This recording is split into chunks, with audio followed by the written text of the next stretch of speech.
7 അഗ്നിപർവ്വത കൊടുമുടികൾ കുറഞ്ഞ സമയത്തിനുള്ളിൽ കീഴടക്കി ലോക റെക്കോർഡ് നേടിയ ഇന്ത്യൻ പർവ്വത ആരോഹകൻ ആരാണ്?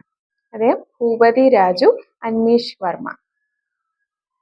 അമീബിക് മസ്തിഷ്ക ജ്വരം പ്രതിരോധിക്കാനായിട്ട് ആദ്യമായി ചികിത്സാ മാർഗരേഖ പുറത്തിറക്കിയ സംസ്ഥാനം ഏതാണ്? അത് കേരളം.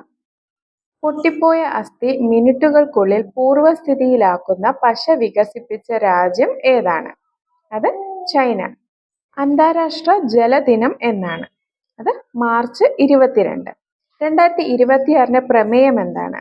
അത് water and gender. English league cup നേടിയ ഫുട്ബോൾ ക്ലബ് ഏതാണ്? അത് മാഞ്ചസ്റ്റർ സിറ്റി. ഫ്രാൻസിന്റെ തലസ്ഥാനമായ പാരീസിന്റെ പുതിയ മേയർ ആരാണ്?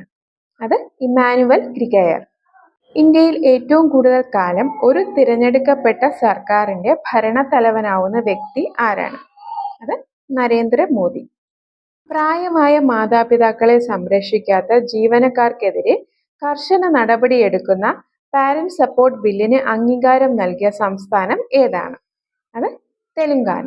പുതിയ ആദായ നികുതി നിയമത്തെക്കുറിച്ച് പൗരന്മാർക്കിടയിൽ അവബോധം സൃഷ്ടിക്കുന്നതിന് വേണ്ടിയിട്ട് രാജ്യവ്യാപകമായിട്ട് ആരംഭിച്ച ക്യാമ്പയിൻ ഏതാണ്?